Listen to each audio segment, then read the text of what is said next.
हरे कृष्णा, राधे राधे। स्वागत है आप सभी का गोविंद भजन चैनल पर कार्तिक मास महात्म्य के अध्याय। इसमें कुल 35 अध्याय है, जिसमें से रोज एक अध्याय की कथा आप सुनेंगे।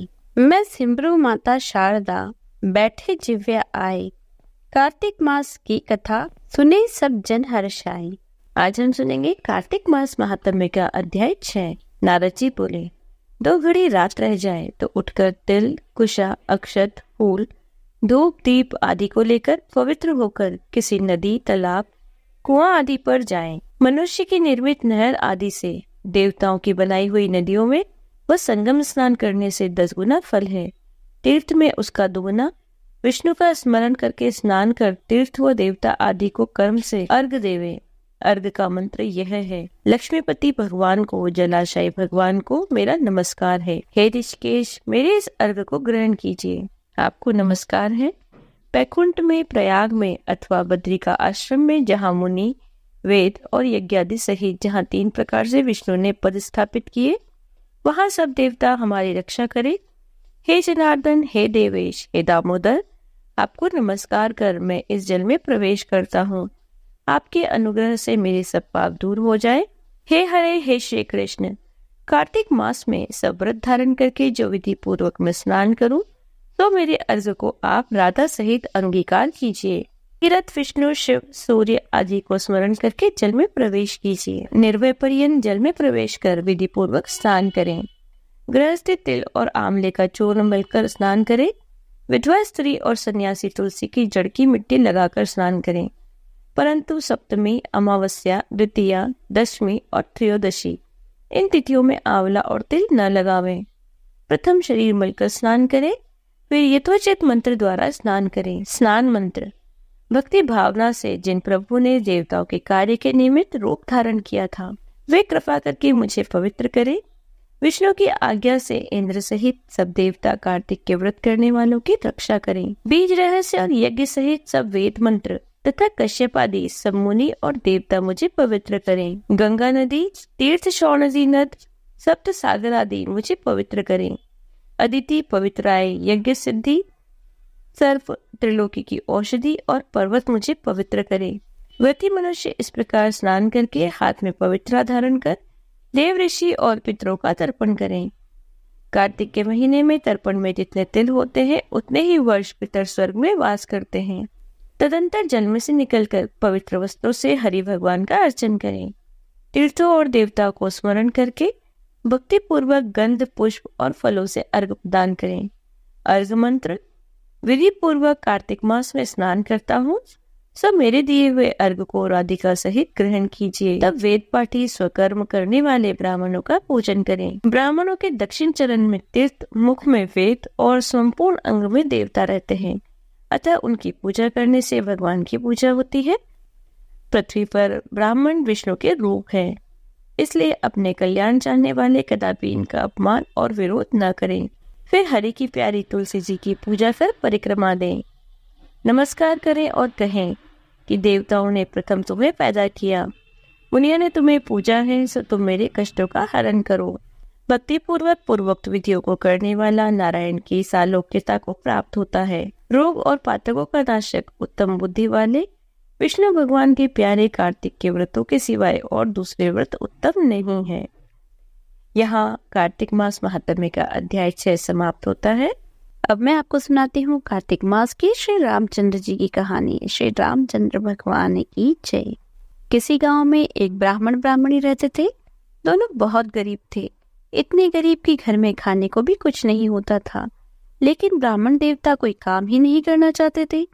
जैसे तैसे ब्राह्मणी कुछ काम करके रूखा सूखा भोजन बनाती, उसे ही खाते और सो जाते। किंतु ब्राह्मणी को बहुत गुस्सा आता था। उसने ब्राह्मण देवता से जाकर कहा कि उठते हो और सो जाते हो, कुछ काम क्यों नहीं करते। तब ब्राह्मण कहने लगा कि मुझे तो कोई काम करना ही नहीं आता, तो क्या करूं। तब ब्राह्मणी कहने लगी, पंडित हो, ब्राह्मण हो, कहीं जाकर कथा ही कह दो तो कुछ दक्षिणा तो मिलेगी, घर में कुछ पैसे आएंगे। तब वह कहने लगा, मुझे तो कोई कथा भी नहीं आती। तब ब्राह्मणी बोली, चलो तुम्हें कथा मैं बता देती हूँ। तब ब्राह्मणी कथा सुनाने लगी। वह बोली, राम बड़े, लक्ष्मण छोटे, वह बैठे अम्बे की डाली, वह बैठे चंबे की डाली। मिट्टी का दशरथ बनावे, माखन मिश्री का भोग लगावे, दे परिक्रमा घर को आवे। बस इतनी सी कथा है, घर घर जाकर सुना दो। ब्राह्मण देवता ने यह पंक्तियां रट ली और जल्दी से पीली धोती पहनी, टोपी लगाई, तिलक छापे लगाए और कथा सुनाने चल दिए। चलते चलते बहुत दूर निकल गए। किसी ने भी कथा नहीं सुनी। चलते चलते एक जंगल में पहुंच गए। उस वन में राम जी, लक्ष्मण जी और सीता जी आकर ठहरे हुए थे। सीता जी का नियम था, जब तक किसी ब्राह्मण के मुख से कथा नहीं सुन लेती थी तब तक न रसोई बनाती और ना ही खाती। लक्ष्मण जी बोले, मैया बहुत भूख लग रही है। तब सीता जी कहने लगी, भैया अभी मेरा ब्राह्मण के मुख से कथा सुनने का नियम पूरा नहीं हुआ। जब तक कथा नहीं सुन लूंगी भैया मैं रसोई नहीं बना सकती। अब लक्ष्मण जी सोचने लगे कि यहाँ इस घने जंगल में ब्राह्मण कहाँ से मिलेगा। राम जी बोले, चलो भैया लक्ष्मण, हम ही ढूंढ लाते हैं किसी ब्राह्मण को। दोनों ब्राह्मण ढूंढने चल दिए। चलते चलते लक्ष्मण जी एक ऊंचे से पेड़ पर चढ़ गए। सोचने लगे कि ऊंचे से देखूंगा तो दूर तक का दिखेगा। उन्होंने ध्यान से देखा तो कोई सामने से चला आ रहा है। पीली धोती पहन रखी है, पीली टोपी लगा रखी है, तिलक छापे लगा रखे हैं। लक्ष्मण जी सोचने लगे, देखने में तो ब्राह्मण लगता है। नीचे उतर कर आए और बोले, भैया लगता है सामने से कोई ब्राह्मण आ रहा है। जब ब्राह्मण देवता पास आए तो लक्ष्मण जी पूछने लगे, भाई तुम कौन हो? तो कहने लगा, मैं पंडित हूँ, कथा सुनाने जा रहा हूँ। तब लक्ष्मण जी बोले, तुम हमारे साथ चलो, हमारी भाभी माँ को कथा सुना देना। तब ब्राह्मण बोला, कथा ऐसे नहीं सुनाऊंगा, दक्षिणा देनी पड़ेगी। लक्ष्मण जी बोले, भैया तुम चलो तो सही, हम दक्षिणा भी दे देंगे। ब्राह्मण उनके साथ चला गया। वहां जाकर देखा तो सीता जी बैठी थी। वहां जाकर कहने लगा, चावल ले आओ, पानी का लोटा ले आओ और घंटी ले आओ, मैं तुम्हें कथा सुना देता हूँ। सीता माता चावल ले आई, पानी का लोटा ले आई और वो कथा कहने लगा। अब उसे कथा कहना आता नहीं था, पत्नी से सीख कर आया था, इसलिए सब गड़बड़ कर दिया। कथा सुनाने बैठा तो क्या कहता है, लक्ष्मण छोटे राम बड़े, वह बैठे अम्बे की डाली, वह बैठे चंबे की डाली। मिट्टी का दशरथ बनावे, माखन मिश्री का भोग लगावे, दे परिक्रमा घर को आवे। ब्राह्मण की कथा सुनकर राम जी कहने लगे, भैया लक्ष्मण इसने तो तुम्हें बड़ा बताया है, अब तो दक्षिणा तुम्हें ही देनी पड़ेगी। लक्ष्मण जी बोले, भैया कैसी दक्षिणा, इसकी तो बुद्धि मलिन है, यह मूर्ख व्यक्ति है, कहीं राम से भी इस दुनिया में कोई बड़ा हुआ है? तब राम जी बोले, नहीं भैया, इसने तो तुम्हें बड़ा बताया है, कथा सुनाई है तो दक्षिणा तो देनी ही पड़ेगी। अब राम जी की बात मानकर लक्ष्मण जी ने उसे हीरे की अंगूठी दे दी। अंगूठी लेकर चल दिया। बहुत खुश होता रहा, मेरी तो गरीबी मिट गई, अब तो मुझे रोज रोज कथा कहने भी नहीं आना पड़ेगा। चलते चलते एक नदी आई, उसे प्यास लग रही थी। उसने सोचा चलो थोड़ा पानी पी लेता हूँ। नदी में पानी पीने के लिए बैठ गया। पानी पीने के लिए जैसे ही नदी में हाथ डाला, वह अंगूठी निकलकर नदी में बह गई। सिर पीटने लगा कि यह क्या हो गया, बड़ी मुश्किल से तो कुछ कमाई हुई थी, वह भी पानी में बह गई। खैर कोई बात नहीं, रोता पीटता अपने घर आ गया। ब्राह्मणी ने पूछा, क्या लाए हो? तो वह बोला, लाया तो बहुत कुछ था, लेकिन सब नदी में बह गया। ऐसा कहकर उसने सारी बात ब्राह्मणी को बताई। ब्राह्मणी बोली, कोई बात नहीं, तुम कल फिर कथा सुनाने जाना। यह तो बताओ कि कथा सुनाकर किसे आए हो? तब वह बोला, जंगल में गया था, वहां कोई अपनी लुगाई के साथ अपने भाई के साथ आकर ठहरा है, उसकी लुगाई का रोज का कथा सुनने का नियम है, कल भी बुलाया है। तब ब्राह्मणी कहने लगी कि कोई बात नहीं, तुम कल फिर कथा सुना कर आना। अगले दिन ब्राह्मण सुबह सुबह कथा सुनाने चल दिया। जाकर देखा तो सीता माता लोटा और चावल लेकर तैयार बैठी थी। उसने फिर कथा सुनाई। लक्ष्मण बड़े राम छोटे, वे बैठे अम्बे की डाली, वे बैठे चंबे की डाली। मिट्टी का दशरथ बनावे, माखन मिश्री का भोग लगावे, दे परिक्रमा घर को आवे। राम जी फिर बोले, भैया लक्ष्मण इसने तो आज भी तुम्हें ही बड़ा बताया है, इसलिए दक्षिणा आज भी तुम ही दोगे। लक्ष्मण जी बोले, भैया इसकी तो बुद्धि खराब है, मूर्ख व्यक्ति है, भला राम से भी कोई बड़ा होता है? लेकिन राम जी बोले, भैया इसने तो तुम्हें ही बड़ा बताया है, इसलिए दक्षिणा तो तुम्हें ही देनी पड़ेगी। लक्ष्मण जी ने राम जी की बात मानी और उसे हीरे और मोतियों से भरी एक गठरी दे दी। गठरी लेकर चला तो बड़ा खुश हो गया। चलते चलते थोड़ी दूर चला कि डाकू मिल गए, सारे हीरे मोती लूट कर ले गए। फिर रोता पीटता घर आ गया। घर आकर ब्राह्मणी ने पूछा कि आज क्या हुआ। उसने सारी बात बता दी। अब तो ब्राह्मणी का माथा टनक गया। उसने सोचा कहीं कुछ गड़बड़ है, रोज कमाई तो होती है लेकिन घर नहीं आती। वह पूछने लगी, तुम कौन सी कथा सुनाते हो? वह बोला, वही जो तुमने सिखाई थी। ऐसा कहकर उसने कथा कहना शुरू किया। लक्ष्मण बड़े, राम छोटे, वह बैठे अम्बे की डाली, वह बैठे चंबे की डाली। मिट्टी का दशरथ बनावे, माखन मिश्री का भोग लगावे, ते परिक्रमा घर को आवे।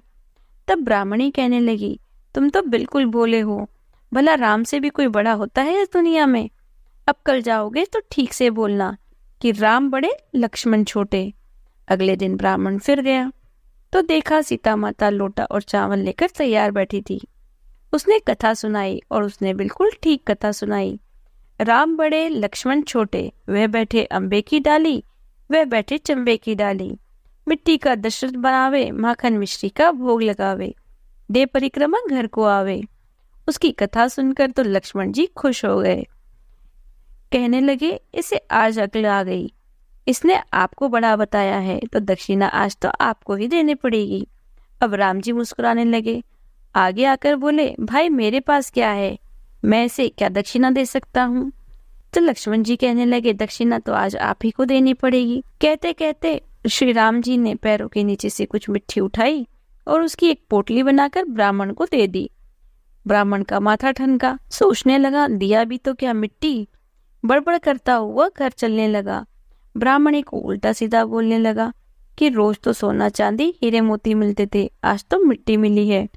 मिट्टी लेकर घर आया, रास्ते में बड़बड़ करता रहा।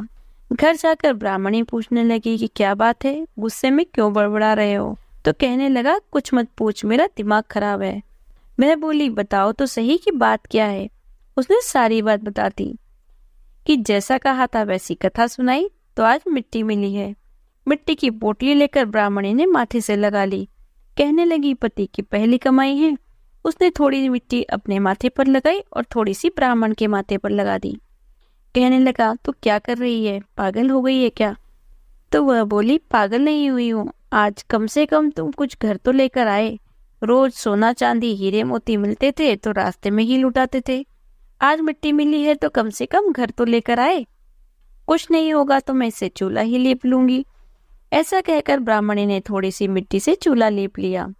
थोड़ी सी मिट्टी पानी में मिलाई और पूरे घर में छींटा दे दिया। बची हुई मिट्टी को पति की पहली कमाई समझकर मंदिर में रख दी। दोनों सो गए। अगले दिन सुबह उठकर देखते हैं तो पूरा घर जगमग हुआ पड़ा है। हीरे मोती के ढेर लगे पड़े हैं, अंधन के भंडार भरे पड़े हैं। पूरे घर में धन ही धन हो रहा है। ब्राह्मण की तो 7 जन्मों की गरीबी दूर हो गई। अब ब्राह्मण की समझ में आया कि राम बड़े और लक्ष्मण छोटे, यह तो राम जी का ही चमत्कार है। मिट्टी को भी हाथ लगाया तो सोना चांदी हीरे मोती बना दिया। यह थी श्री रामचंद्र जी की कथा। बोलिए श्री रामचंद्र भगवान की जय, माता सीता की जय। जय श्री राम। यदि आपको वीडियो अच्छी लगी हो तो लाइक कीजिए, ज़्यादा से ज़्यादा इसे शेयर कीजिए। यदि आप चैनल पर नए हैं तो चैनल को सब्सक्राइब कर लीजिए, बेल आइकन को प्रेस कर दीजिए, जिससे आने वाले नए वीडियोस की नोटिफिकेशन आपको तुरंत मिल जाए। मिलती हूँ आपसे अगले वीडियो में, तब तक बने रहिए गोविंद भजो चैनल पर। हरे कृष्णा, राधे राधे।